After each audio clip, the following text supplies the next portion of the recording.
নমস্কার। সামনেই আসছে 2026। 2026 হচ্ছে একের বছর। পুরনো 9 বছরকে ভুলে আমরা শুরু করছি নতুন একটা বছর। পুরনো যা অভিজ্ঞতা, পুরনো যা কষ্ট, যা দুঃখ, সম্পর্কের গ্লানি, সব কিছুই কিন্তু আমাদেরকে ছেড়ে দিয়ে নতুন বছরে চলে আসতে হবে। কিন্তু সত্যি কি আমরা 2026-এ নতুন বছরে আসতে পারছি না? কেন? কারণ শনি বর্তমানে বসে আছে মীন রাশিতে।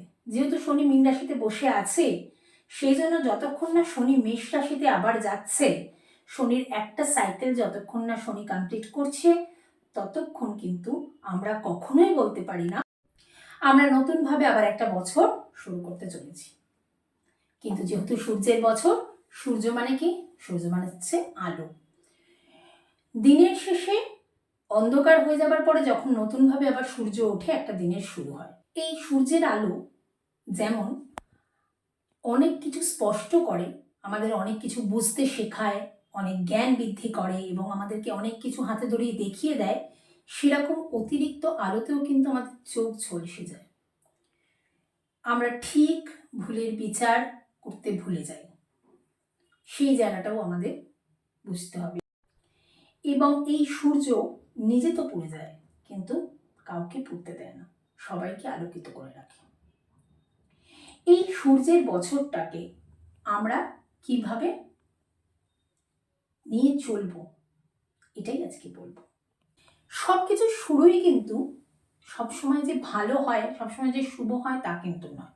তাহলে আমাদেরকে ভাবতে হবে, আমরা গত 9 বছরে যেটা শুরু করেছিলাম, 9 বছরের প্রথমে যেটা শুরু করেছিলাম, 9 বছরের শেষে এসে কিন্তু সেটাকে কোনো না কোনোভাবে তার ভুল ত্রুটি সংশোধন করার চেষ্টা করেছি।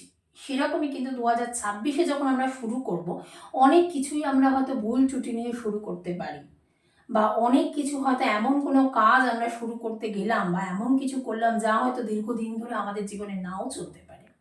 সুতরাং যে যাই কাজ শুরু করবেন বলে ভাবছেন যে 2026 একের বছর, প্রথম থেকে আমাদের শুরু করার বছর, খুব বুঝে প্ল্যানিং করেই কিন্তু সবাই এটা যে কোনো প্ল্যানিং কিন্তু স্টার্ট করবেন। কারণ শুরুতেই কিন্তু মানুষ প্রচুর ভুল করে এবং আস্তে আস্তে যত দিন যায় মানুষের ভুল মানুষ সংশোধন করতে শুরু করে। তাহলে এই বছরটাকে আমরা কিভাবে শুরু করব? সেটা হচ্ছে বছরের প্রথম 1 জানুয়ারি থেকে সবার আগে আমাদের জীবনে একটা রুটিন আনব। নিজেদের রুটিন লাইফটাকে সবার আগে খুব সকাল সকাল ঘুম থেকে উঠতে হবে। আপনারা অবশ্যই, যদি যারা যোগা করেন তারা সূর্য প্রণাম করতে পারেন, এছাড়া সূর্যকে অর্ঘ্য দিতে পারেন এবং বাড়িতে আদিত্য হৃদয়ং স্তোত্র এইটা বাড়িতে চালিয়ে রাখতে পারেন। যদি পড়তে পারেন খুব ভালো, যদি পড়তে না পারেন তাকে চালিয়ে রাখতে পারেন। সেকেন্ড হচ্ছে, এই বছর যদি শ্রী রামচন্দ্রের মন্দিরে পুজো দেওয়া যায় এই দিনটা, যদি খাটু শ্যামজির মন্দিরে পুজো দেওয়া যায়, এবং যদি এই দিনটাতে যদি বাড়ির সামনে কোনো সূর্য মন্দির থাকে কারো, যদি সূর্য মন্দিরে পুজো দিতে পারেন তাহলে কিন্তু খুব ভালো।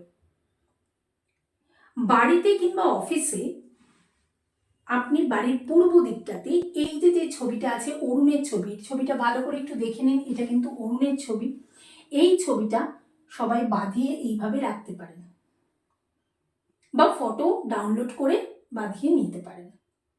এটা বাড়িতে রাখলে পূর্ব দিকে রাখবেন, পূর্ব দিকের দেওয়ালে, এবং যদি অফিসে রাখেন তাহলেও পূর্ব দিকের দেওয়ালে রাখবেন।